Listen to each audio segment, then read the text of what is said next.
The Joey Aguilar era is over again, and the George MacIntyre slash Faizon Brandon era is about to begin again. We've talked about this before, but now it's for real. Tennessee will have a new quarterback in 2026, so let's discuss. Welcome to the Volunteer State. I'm Tennessee beat writer Adam Sparks, along with John Adams of the Knoxville News Sentinel. Joey Aguilar lost his bid for an extra year of eligibility. He did it in court. In his lawsuit against the NCAA, a Knox County court denied Aguilar's request for an injunction against the NCAA's eligibility rules regarding former junior college players. I'm not going to bore you with my poor attempts at explaining the law. I'm not a lawyer, nowhere close to one. But before we jump into like the future quarterback situation, or maybe the present quarterback situation, I'm going to give you two simple factors in the judge's decision because I have gotten a number of questions about this, about why the judge ruled against Aguilar. And John, in a second, I'll let you sort of react to these. Number one, Joey's side argued that this case was just about him and his circumstances and no one else. The judge said, "You're not fooling me. This is a big can of worms, and you haven't made a strong enough argument for me to open it."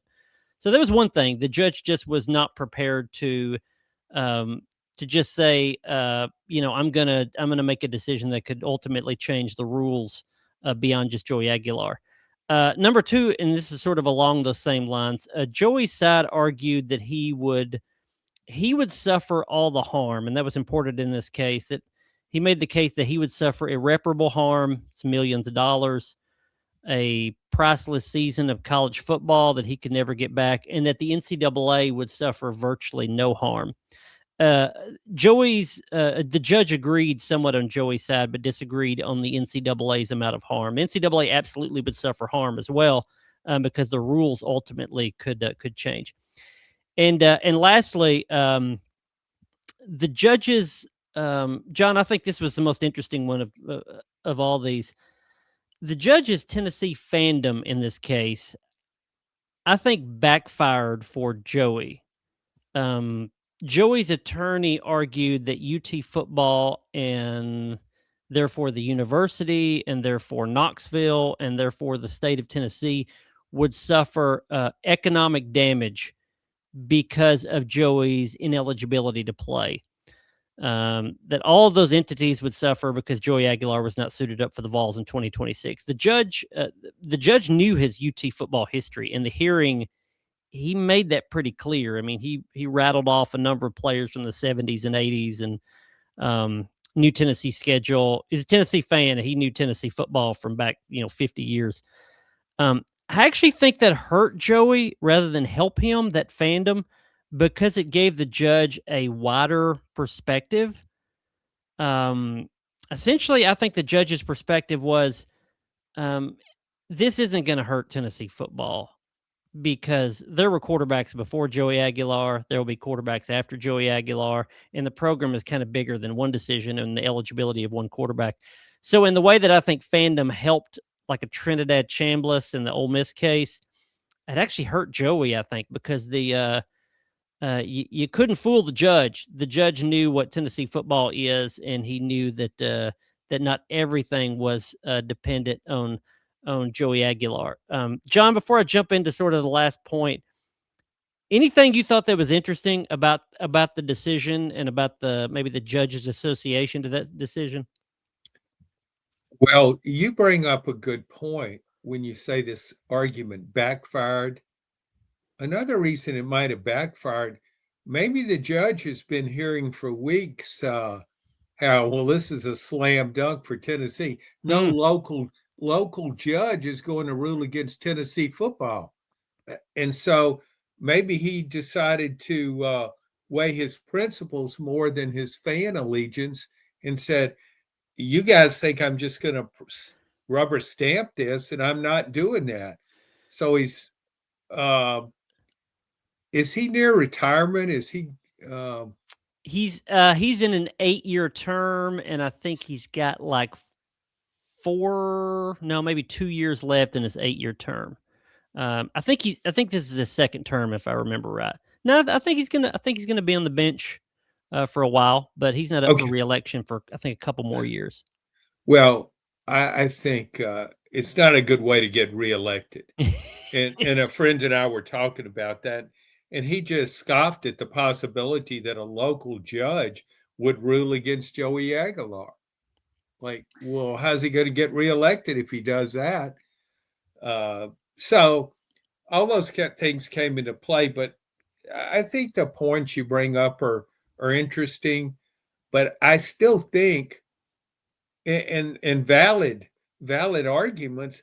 I just think most places in the Southeast, forget the big picture, forget the NCAA, a local judge is going to rule in favor of the local quarterback and the home team. I really do. I think it's interesting though.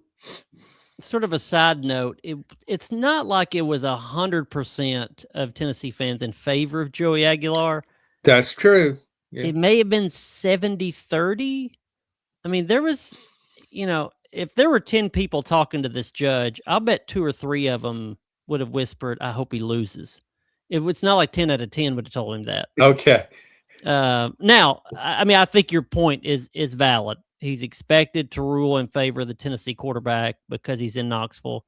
He's obviously a UT fan. You couldn't have come away with that and not realize he was a UT fan. I mean, there was some reporting that we had on that.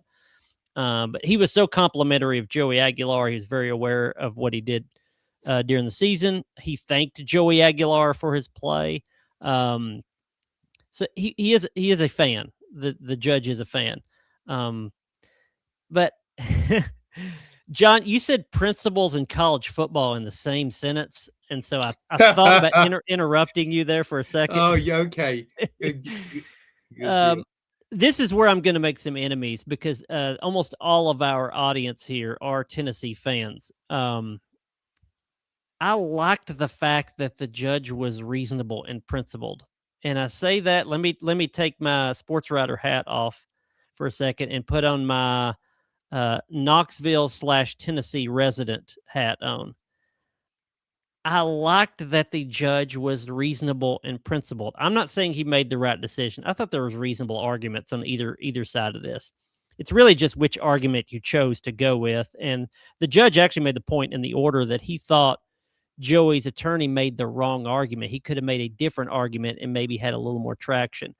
But I pulled Taylor Askew to the side. That's the NCAA attorney. I pulled him to the side and just introduced myself at the hearing. Before the hearing started, I'd texted him and I'd covered him in the Tennessee versus NCAA back a couple of years ago, the one that involved Nico Iamaleava. So I was aware of him, but I texted him a couple times before the hearing, met him in person, shook his hand, talked to him for a second before the hearing the other day, Joey's hearing. And I made the comment to him. I said, "Hey, is this judge going to cry like the last one did?" Because, the day before, he was one of the NCAA attorneys at the Trinidad Chambliss hearing. And those guys left early. The NCAA attorneys left, and the judge threatened to find them in contempt of court. But they were sort of put out with that judge. And that judge choked up when he read the ruling, like he just wanted to give the quarterback a big hug. As just a human being with a brain, I just rolled my eyes at that. Buddy, come on. Pretend to be reasonable here. Pretend like you're a judge. Yeah. And you're not just wearing like the guy's jersey, when you're not in chambers. So he gave a big old hottie toddy. That's right. That's right. So I had made the comment to this NCAA attorney before this hearing. I said, "Hey, is the judge going to cry in this one?" And the guy said, "Well, we'll see." And 7 or 8 minutes into that hearing, I thought, okay, this is, as a Knoxville resident and a lifelong Tennessean, I like the fact that this judge in what is now my hometown, sounds reasonable, and he's interrogating the arguments on both sides, and he sounds like he's going to make some type of principled judgment, regardless of what it is. And I can tell you, I talked a little bit with the Aguilar camp. they respected, after the hearing, they respected the fact that the judge handled himself in that way. They didn't get angry about it. They sort of understood that. But there's not a jury in that hearing; it's just a judge. But if I was if I was on a jury and I heard that hearing, I thought a very effective line came from Taylor Askew, the NCAA attorney, when he made one of his closing arguments. He said, "We're better than this." Now, you have to understand that NCAA attorney is a Knoxville native, and he graduated from UT Law School. He's also a UT fan. He said, "We're better than this. Tennessee is better than this. We don't have to break the rules just to get our quarterback on the field." Now, some Tennessee fans can roll their eyes at that. I get it. I just thought that was effective. I thought he was saying to the judge, I want Joey out there. My kids want Joey out there. We all want Joey out there. But like, we have to push that aside and be like adults and decide what's right or wrong within the law. I'm not saying that was the right decision, but I thought that was an effective way to argue it. John, am I being too principled? Should I put my other hat back on? No, you make a really good case for that. That's good. But I'm looking at it strictly from an SEC through a SEC football lens. Sure. In any time you give up the slightest edge in SEC football, it's probably going to hurt you. And say we're better than this. Well, is Ole Miss nobody better else than this? is? Yeah, nobody else. Nobody. Is. I mean, you could. You rolled your eyes earlier when I brought up principles in college football. It's true. You just principles will get you beat in college football. Let's set Joey's situation aside for a second. He had a really good year. He led the SEC in passing yards per game, and I think his absence will make a difference. I think Tennessee's at least one game better with him at quarterback, maybe even 2 games better. But let's go look at that Mississippi decision again with Trinidad Chambliss. We're talking about a huge difference. We're talking about a Heisman Trophy candidate, a front runner for the Heisman Trophy, a quarterback who just led Ole Miss to its greatest moments in 60 years. And to say, well, in that case, for an attorney to say, well, we're better than this. Nobody would want to hear that. No, you're not better than that. You better keep this quarterback if you can. And so I thought, I just think SEC fans are all about competition and competitive edge, and they know how much every little thing matters in that regard. So, yeah, that works with a judge. I think you're right. I think that's a good argument for a judge. I don't think it'd be a good argument for a jury. We're better than this. No, you didn't make the playoff this year.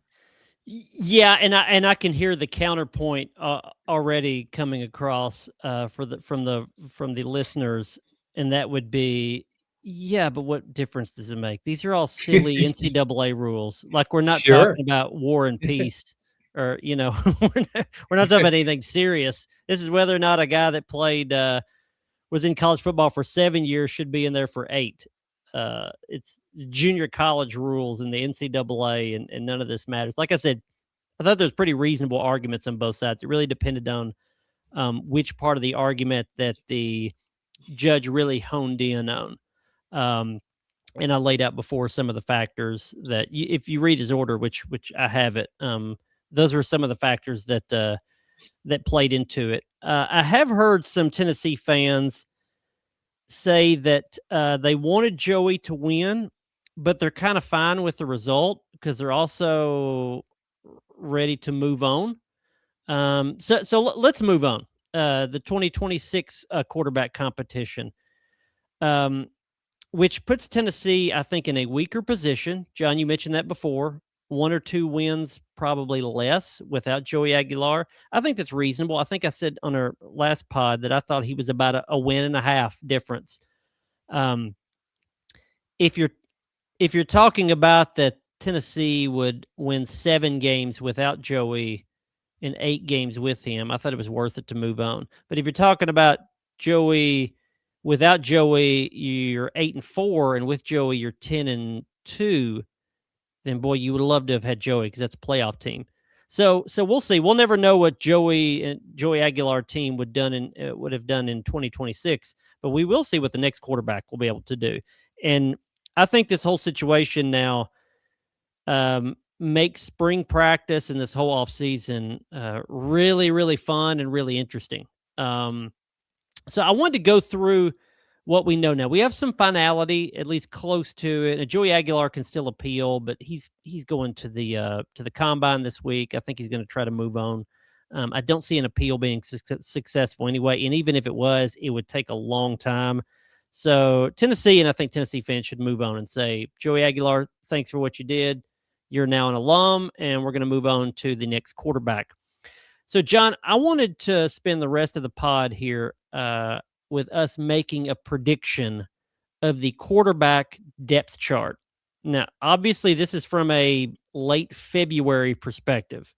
We will probably change this again halfway through spring practice. We'll change it again after spring practice, and maybe change it again before we even get to fall camp. But just from a February perspective, I want us to predict what the depth chart of the 3 quarterbacks will be from number 3 to number 1. So we're going to start with QB3, who we think the third string quarterback will be. Obviously, our 3 options are George MacIntyre, Faizon Brandon, and the Colorado transfer Ryan Staub, who just joined the team recently. Well, Faizon Brandon just joined it recently also as a signee.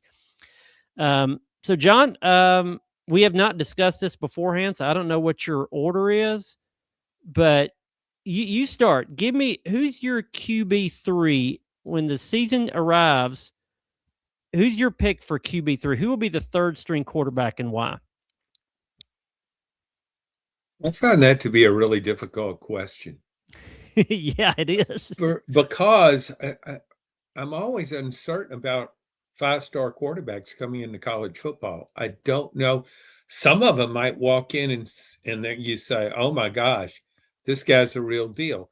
Others you might say, this guy will need some refinement. This will take some time, but he has potential. So I just think the fact that Tennessee got Ryan Staub from Colorado, that he might be ahead here. So I'm going to say Faizon Brandon is going to be QB3 starting out. I thought you would have him 2 or 1. That's actually probably going to be my biggest surprise of your ranking, that you would go. You're much more of the throw the freshman out there, let's see what happens kind of guy, I thought. Well, I'll tell you my thinking along these lines. And I don't know anything hardly about Ryan Staub. I talked to someone on radio that was a Colorado beat reporter, and he talked about him. It's not as though this guy has no skills. He said consistency was his problem, but he said he's mobile and he has a pretty strong arm, so he can make plays, but he just wasn't consistent. Never could take over the job. So, and I also thought back when Tennessee, this is way back, 2004, Tennessee started 2 freshmen. They rotated them, Brent Schaefer and Eric Ainge. Mm-hmm. They had an LSU transfer who was number 3, Rick Clausen, who didn't even play at LSU. Casey Clausen's brother. Nobody thought anything he would play there. Both quarterbacks got hurt, and Rick Clausen came in and led the team the last 2 big games down the stretch against Vanderbilt and Kentucky, and Tennessee made the SEC championship game. And so it does. I don't know, maybe this guy has that kind of potential. But another thing that stands out to me, you say I'm going to throw the freshman in there. I'm changing a little in that regard, Adam, because I'm really noticing how experience matters in college football now. With all these transfers, and I keep seeing transfers that leading teams to national titles or into the playoffs. So I'm valuing that, and so I'll go with an unknown. Really, they're all unknowns, but I'll say Brandon will be number 3. Well, we are in agreement. I have No, Faizon Brandon. you didn't expect that. In No, fact, no. when you came up with the question, you thought, well, we'll disagree on We will this. disagree on 2 and 3. That's what I thought. Well, I Uh-huh. thought we may even disagree on 1 and 2. 1, 2, okay, Yeah, well, we'll get to that. I thought you may have flipped these. So okay. this is interesting. I have Faizon Brandon as third string. Some of this is deductive reasoning. I don't think he'll be the starter, so he's not going to be QB1 because he's a freshman. Nico didn't start as a freshman, and nobody came to campus with as much pomp as Nico. So he didn't start as a true freshman. I don't think they want to throw Faizon Brandon out there. I think learning the system is a hurdle that we can't simply push aside. That matters to Josh Heupel, knowing the system. Now, if push came to shove, he could trim down the playbook enough to have Faizon Brandon go out there and play. Josh Heupel can make it as big or as small as he needs to, the playbook. But he doesn't want to have to do that. He didn't do that with Nico. I don't think he wants to do that with Faizon Brandon. I think he wants his quarterback to be ready when he plays. Secondly, look at that schedule. And I know we've talked about that the schedule is tougher this year, but it's also tougher early. Georgia Tech is week 2. Texas is week 4. Auburn is week 5. And by the way, Auburn is coached by Alex Golesh, and I don't think Josh Heupel wants to roll out a quarterback who's not very polished and doesn't know the offense against Alex Golesh running almost the same offense and have all that play out in Neyland Stadium. And Tim Banks too is That's now right. Auburn's defensive coordinator. Of So course. Yeah. he knows Tennessee's personnel, offensive personnel as well as anybody. He knows that offense as well as any defensive coordinator. So I'm sure he could throw out a few wrinkles that might confuse a young quarterback. Absolutely. Yeah, because they're not going to change up the whole offense to say, well, Faison's the guy and we'll just scrap the offense. They're going to go with the offense that they have. But yeah, they don't want to just throw a guy out there and give him 5 plays and say beat our former defensive coordinator and our former offensive coordinator. That's not going to happen unless they have to. So deductive reasoning, he's not going to be the starter for those reasons. Faizon could be the backup, maybe. But I think Faison's place on the depth chart depends more on how capable the other guys are than how capable he is. Because I expect him to look talented, but also developmental. I think, sort of like Nico, I think Faison's probably going to make some wow plays that have us in the media that will see a few spring practices, or certainly the coaches say, wow, look at that. I can't wait to get more of that. But still also recognize that he is definitely in a learning phase of the offense. So I think he will start the year as the third string quarterback. I'll be curious to see if I'm wrong, but I think he'll start the year as the third string quarterback, and that would change throughout the year if the starter, especially the starter, not necessarily the second guy, but if the starter fails, then Faison's clock will be sped up quite a bit. So that's number 3. We're both saying the 5-star is going to be QB3. I think we're also reacting a little bit with Nico in the back of our mind.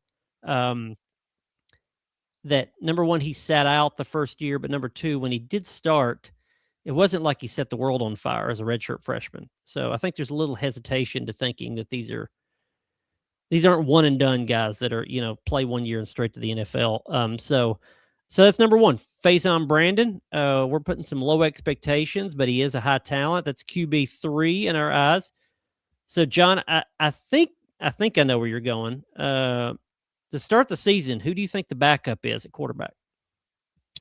Well, I think it's the Colorado transfer. I think Ryan Staub will move in there. Again, experience does matter. And when you talk about Josh Heupel's system, he's changed it a little bit along the way. But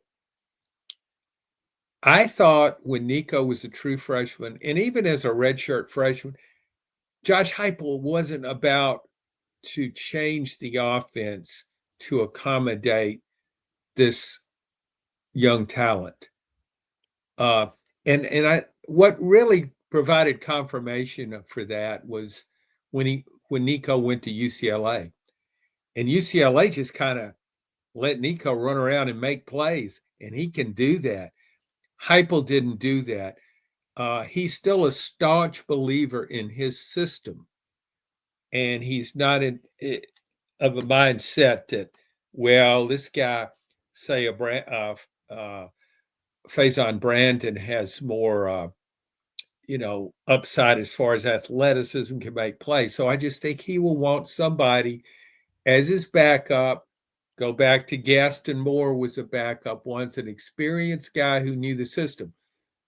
And I think Staub will be comfortable in this system, don't you? Yeah, he could be. I find it hard to even predict that anymore. Who's good in a certain system, because it's really about how well they see the field. And you think one guy, yeah, okay, yeah. I mean, his skill set looks like it could fit well. I'm a little conflicted on QB2 and QB3,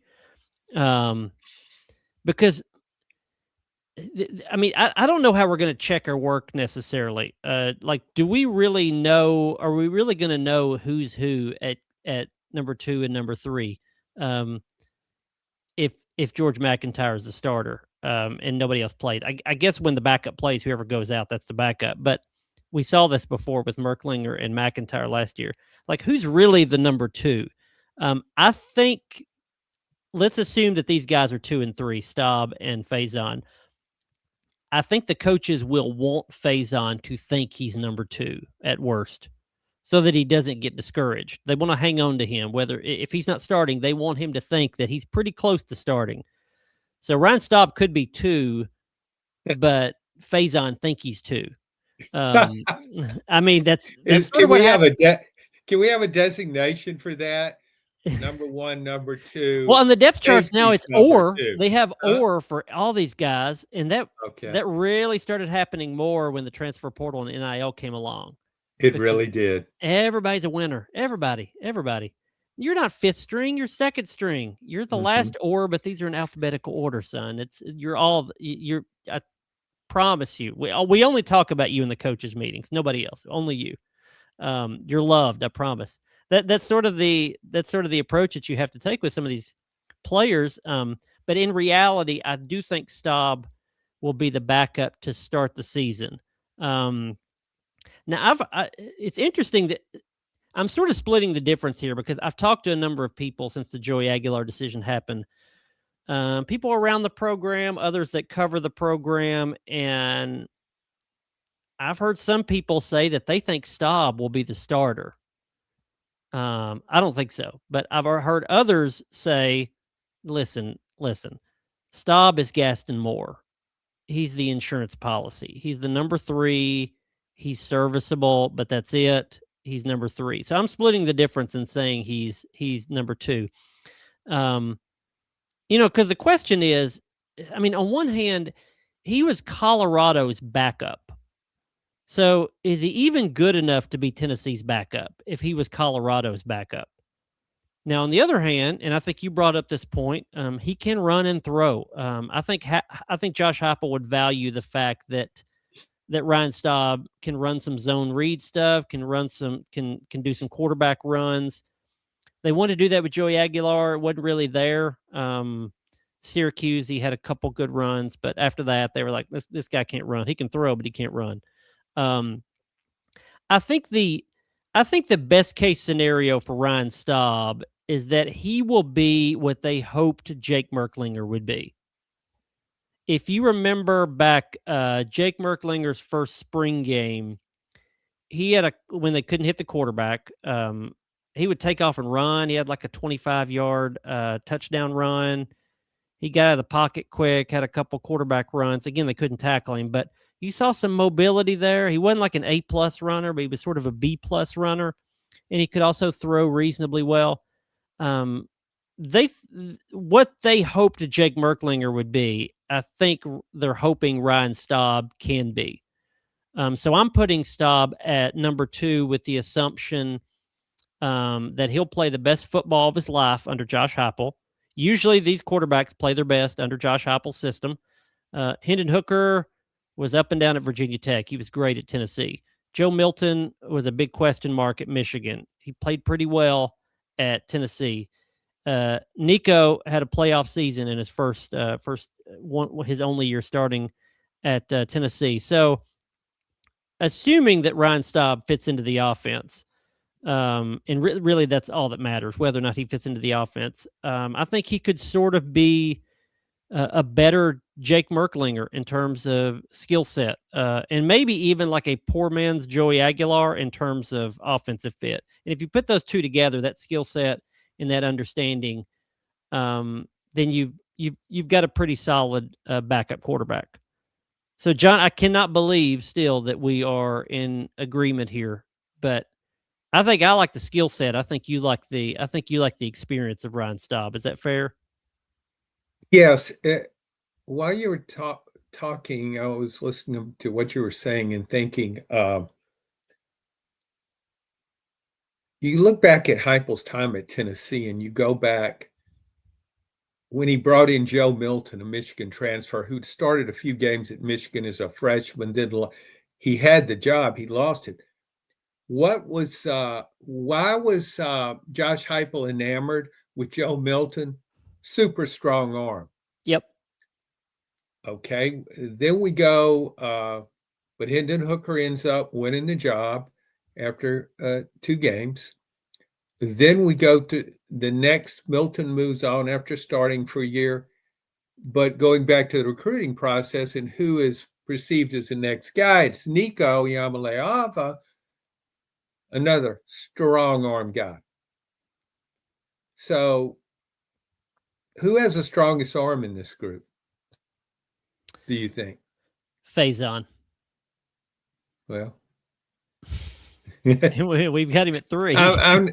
I guess I'm contradicting myself here, but I just wonder about that. Well, I think you make a good point. It's so Hendon Hooker was better than Joe Milton, but Joe Milton was Josh Heupel's first pick. He got it wrong, ended up with Hooker. He got Nico. That was obviously a big priority. He gets a better performance out of Joey Aguilar, a guy that he would never, ever have picked over Nico if the two were on the same roster. So Josh Heupel twice now has picked guys that should be, as we used to say, on the all-airport team. You know, those are the guys that they look the part at the airport when they're walking through. The guys that get off the bus and you say, that is, I used to say this about Steve McNair. He was on the all-airport team. Now, he played the part too. But Steve McNair, I used to cover the Titans some. And when you would see him in person, you would think that is a specimen of a human being. Gosh. As a quarterback. But not just a quarterback. I mean, you looked at Steve as a linebacker. McNair. Yeah. I mean, it looked like he was wearing body armor under his suit when he came out for post-interview sessions when I did columns on the Titans. Yeah, he looked indestructible, really. Yes. And that's, Joe Milton was a college version of that. Maybe, I mean, if you just look at him in the NFL, he's an NFL version of that. I remember when I went out to the first practice in fall camp when Joe Milton and Hendon Hooker were here, and I saw Joe Milton for the first time, and I thought, okay, yep, I get it. Threw a couple of balls, and we've all seen it. 70 yards on a line, but then he had a bootleg where he came around towards the sideline to where all the media were at. And, outran like a linebacker to the corner and just took off. And I thought, okay, I get it.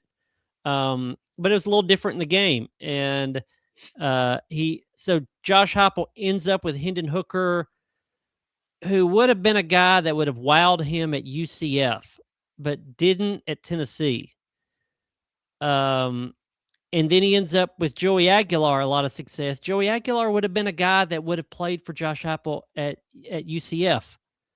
Nico would not have been because he could have never gotten a 5-star there. And so, now you've got now you've got a specimen of a 5-star freshman in Faizon Brandon, and I'm curious to know if he's tempted in the same way, and maybe for the better. Faizon Brandon is a phenomenal prospect, or if his mind has been changed some over the past few years to say it's okay if I don't play the most athletically impressive guy. And boy, Joey Aguilar is he's the preeminent example of that. That's a guy who on paper was not good enough to end up at Tennessee. And he was very productive, saw the field great, fit in the offense. And so I'm curious to see if that will affect maybe how Josh Heupel sees Faizon Brandon. It may affect how he sees Ryan Staub, and maybe it gives him a little more of an open mind. I don't know, maybe. But we can all see the themes now. Josh Heupel picked the wrong guy the first time, and his second best quarterback is a guy that he would have never gotten had Nico not left. So Josh Heupel is doing a phenomenal job of developing guys, not so much in picking them on his initial choices. All right, John, we've got QB3. We agreed, shockingly. QB2, we agreed. And so we are now at QB1, and there's only one option left. George MacIntyre, you think and I think, will be the starting quarterback to start the 2026 season. Again, from a February perspective, we may change it in the spring. John, are you actually convinced of this, or is this just the safe pick and it just seems more logical than not? Yeah,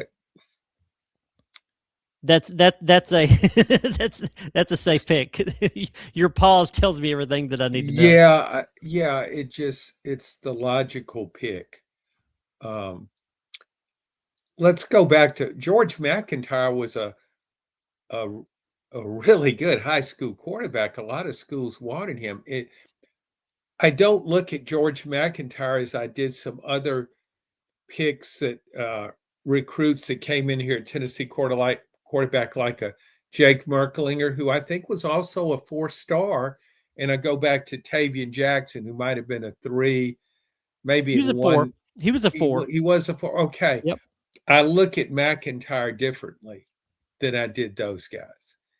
And that's, I haven't seen enough. I don't know what he can actually do. I've read about him. I've heard about him from people. So I wouldn't rule out the possibility that he could be good right away. I don't think you should ever do that because you just don't know. I mean, we can sit here all day and talk about break down these guys, their skill set, what we think they'll do, how they might do, and all this kind of good stuff. But you just don't know. Things happen differently in a game, and guys rise to the occasion all the time, or guys sink to the occasion, either one. And so we just don't know. And I think the biggest criticism I have of MacIntyre is not based on talent, it's just on his look. He looks so thin, and you think about SEC quarterback play, and you think, we were talking earlier about guys like Steve McNair and Joe Milton. I mean, I think they could pick up George MacIntyre and use him as a javelin and chuck him about 30 yards downfield. But that doesn't mean he can't play quarterback really well. So I'm really interested in how he will do. I think we always are when you have a new era coming about, and there's uncertainty. Maybe he'll be really good. We just don't know yet. Yeah, I think it's interesting how they ended up with George MacIntyre, and whether he plays well or not, some of this will be forgotten by a lot of people in a few months, but they did not choose him initially. I mean, we can't forget that they knew they had George MacIntyre. At that time, they thought it was unlikely Joey Aguilar could come back, and they went and tried to get Sorsby initially. That didn't pan out. They brought Sam Levitt to campus and offered him a lot of money, tried really hard to get him. LSU ends up with him. They looked at options. They didn't say, we've got George MacIntyre, so we don't need anybody else. Mhm. They said, we have George Mhm. MacIntyre, and we probably need somebody else. So they're sort of left with George MacIntyre. Now, I asked Joey Halsley back before the Music City Bowl about George, and he was pretty confident of what they had in George. I think the question was that how far along is he? You know, you can say a guy is moving along a path to where he's going to be a good starting quarterback, let's say in 18 months or in 24 months, but he may not be in 6 or 7 months. And there's that sounds the same, like the same player, but it's not. It just comes about at different points for some players. So I think they still like George. I think there were some questions of whether or not he would be ready to start in September. I do think George is the safe pick among these three as a starter. I think George has enough pluses, and the other guys have more potential minuses, at least on the front end. George has been in the system, so I do think Josh Heupel will feel more comfortable with him, certainly at the beginning. He calls a play, George can run it. Where the ball's supposed to go, generally George is going to know. He's been in the system for a year. George MacIntyre is talented. I mean, that's why he was a sort of a fringe 5-star, but most had him as a high 4-star. He can throw. He's got deceptive mobility. I mean, you know, obviously he's a tall 6'6", 6'7", whatever he is type guy. Real slender 6'6", 6'7" guy, but he's got deceptive mobility. I think the hope at this point is that he could sort of play point guard on this offense, that at least initially he's not going to be asked to win games. He's going to be asked to get the ball out of his hand to Braylon Staley and Mike Matthews and Deshaun Bishop and Ethan Davis and guys that have played and produced, and just get the ball out of his hands and have the ball go where it's supposed to go. Boy, we got such a small sample of him last year. He was, I think, 7 of 9 passes. Ryan Sylvia, a buddy on the beat, a friend of the pod, I saw put up all 9 pass attempts, a video of them on Twitter the other day. It's short video, every pass. And you kind of look at those when they're all put together, and I hate to say that 9 passes showed me something, but 9 passes kind of showed me something. He was decisive. He looked confident, and I say that comparing him to Jake Merklinger, who looked lost, who looked like he didn't know what he was supposed to be running, who looked like he didn't quite know what his progressions were, or as he started into them, he would get distracted. George MacIntyre seemed like he knew where the ball was supposed to go, and in those 9 pass attempts, I think there were at least 3 of them where the rush came, and he stayed in the pocket. He stepped to where he needed to step to elude the rush and completed a pass. So I think there's something foundational there to where he can fit into this offense and be confident in it and be comfortable in it. So it's kind of his job to lose. If anybody could lose it, it's kind of his to lose. So that's why he's my pick for QB1. I just think there's some boxes there that need to be checked, and he's probably the best candidate to check them. But John, I think it's important that I think it's really important that they play the best guy in week 1 and not consider how that decision will affect the other guys. And I do think they've thought about that in the past sometimes. There were, I mean, I've talked about this before, but there was on the staff, they thought Hendon Hooker long-term may be the right guy, but they felt like there was more of an upside with Joe Milton, so they went with Joe Milton first. There was a thought that Nico probably was ready to go sooner than later, but they held off because they did have a loyalty to Joe Milton. They didn't really have a tough decision with Joey Aguilar, but last year they had Jake Merklinger as number 2, even though if you'd pumped some true serum into every offensive coach over there, they would have said, well, George MacIntyre's better and Jake Merklinger is going to transfer. But we want to make sure we keep Jake Merklinger engaged longer so that if he's needed, because Joey gets hurt, that Jake can he'll be engaged and prepared and ready to go. He won't be thinking about the transfer portal. So in the transfer portal era, every coach has to decide this, has to like balance all these things. If I make decision A, what does that mean for player B? And I think it's important that they not make decisions with guys' egos in mind. Does that make sense, John? Yes, it makes great sense. And let's not forget what just happened. Tennessee went 8-5. It this was this was a drop off. This was it was the worst season since Heupel's first, when he was 7-6 at UT. So Tennessee doesn't have that valued momentum right now. The Josh Heupel era lost momentum with last season. This is a crucial year. We see how quickly things change, how quickly coaches get fired in this league. Tennessee's no different. So, yeah, you want to go with your best bet right out of the gate. This is not a you can't be worried about hurting somebody's feelings. And I don't think Tennessee was, because it tried to get someone out of the portal. Yeah. I would have tried even harder than Tennessee did. Again, valuing experience in somebody that's played in the SEC, like Bo Prabula at Missouri, that Tennessee considered. So I think it's crucial. And you brought up the schedule earlier. This is a tough schedule. When I look at the schedule, yeah, you got Texas, Texas A&M, LSU, and Alabama. 4 teams you think of as playoff contenders. But there are other games, other teams on this schedule that could cause problems. Auburn is better. South Carolina has been a tough out for Tennessee at Williams-Brice Stadium. Arkansas with a new coach. Tennessee struggled playing at Fayetteville in the past.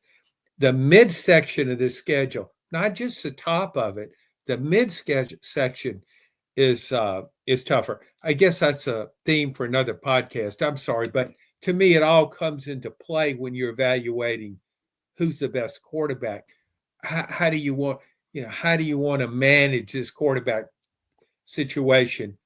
I want to manage it in the best manner to help me win games and keep my job. That's how I would want to manage it. Yeah. Yeah, and I'll have to say, Josh Heupel has been faced with some tough decisions this offseason, and he has pulled the trigger on all of them. Is he going to fire Tim Banks? Yes, he did. Is he going to fire some of his longtime friends that were also on the staff? Yep, he did. Would he fire the strength coach who's been with him at, what, 2 or 3 different schools? Yep, he did that. Would he risk George MacIntyre going into the portal because he's trying to lure a veteran quarterback? He did try to do that. So tough decisions. He made them. He went sort of against what his reputation has been. So I do think Josh Heupel won't worry. I'm not as worried that Josh Heupel will worry much about the signals he's sending that I would have been in past years. And I do think you got to think in that way. You can't think about what's going to happen 2 or 3 years from now. Not in this environment.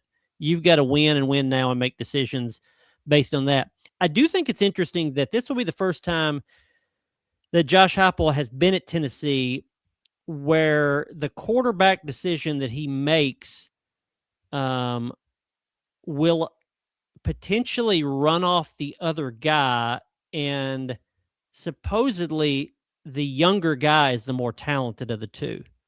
Let me explain that. So, right when you had Milton and Hooker, on the front end, nobody had a favorite.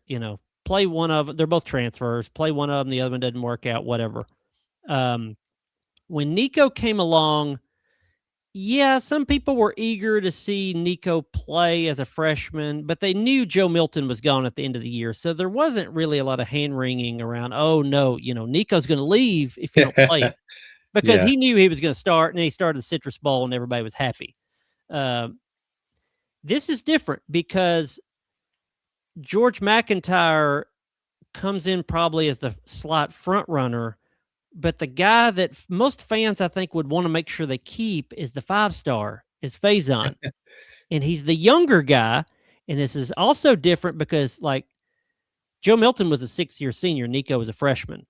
Really old guy, really young guy in terms of quarterback years. These are 2 young guys. So they're not both going to start at Tennessee for like 3 straight years. One of these guys is going to start long term, and one of them is going to leave.